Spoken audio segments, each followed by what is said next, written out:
Bah, il a eu une vraie carrière festivalière. Je ne sais plus le nombre, mais enfin, bon, il a fait plusieurs dizaines de festivals internationaux. Et en fait, il a été. Nous n'avions pas de vendeur à l'international quand on a produit le film. Et au festival de Locarno, où il a été présenté la première fois en compétition, un vendeur international nous l'a acheté et l'a vendu dans une douzaine de territoires. Donc le film est sorti dans un certain nombre de pays et va encore sortir. Ce qui est somme toute assez rare pour un premier film français. Deux chaînes avaient préacheté le film, Canal+ et Ciné Cinéma. Et ils ont été diffusés. Et il est sorti en DVD.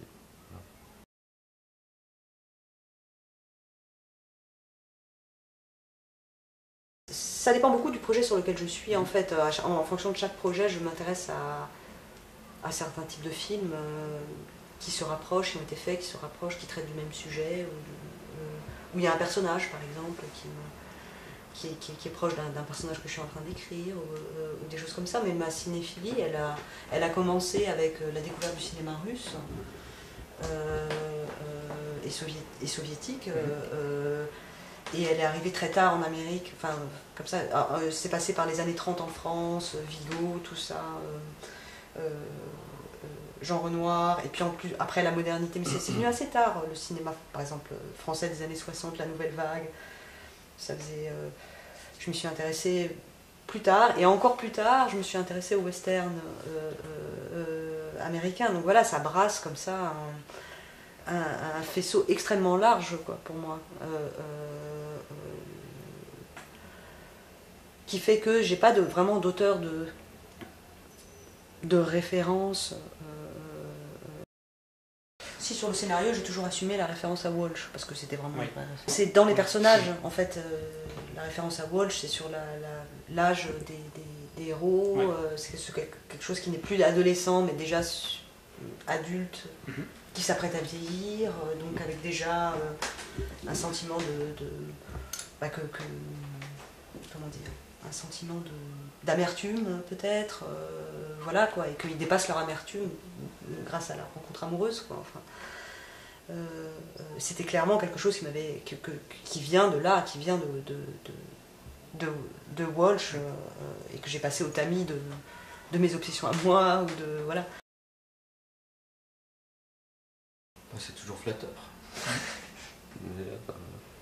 Au bout d'un moment, ça m'a un peu gênée parce que je trouvais que, et c'est peut-être un défaut du film aussi, quoi, comme ça, d'être une espèce de somme de choses que moi j'ai vues, ressassées. C'est aussi mon amour du cinéma qui s'exprime à travers ça, quoi. Mais il faut pas que ça devienne poussiéreux. Enfin voilà, il faut pas que ce soit. Et je voulais pas faire quelque chose qui ait une forme tournée vers le passé, quoi. Je voulais vraiment filmer le monde d'aujourd'hui, quoi. Enfin, être dans quelque chose de contemporain quand même, quoi.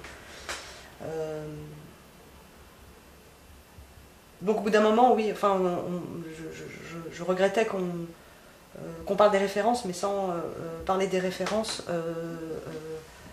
confrontées à une histoire contemporaine, actuelle, quoi. Et pour moi, c'était dans la confrontation de ces deux choses que ça pouvait être intéressant, en fait, de mettre le point sur ces références-là. Après, c'est sûr que ça fait plaisir. Enfin, ça fait plaisir de sentir que le film a été vu, quoi. Enfin, bon, après, un peu trop facilement ou rapidement assimilé à un cinéma américain qui, pour moi, en fait, je voulais faire hommage au cinéma américain à travers la bande-son. Mais c'était pour moi expérimental, presque. Ouais. De se dire, tiens, qu'est-ce que ça fait si je prends une image de Reed et que je mets du Woody Guthrie dessus, quoi. Ah bah tiens, ça fait un film américain, c'est incroyable, on se croirait en Floride. Voilà, moi, c'est quelque chose que j'ai essayé. Mais je me suis pas dit, tiens, ça va faire Floride, ça va faire... Non, la puissance de l'image mentale qui est née dans la tête des gens, c'était le fruit d'une expérience de ma part, quoi, de me dire tiens, qu'est-ce que ça donne.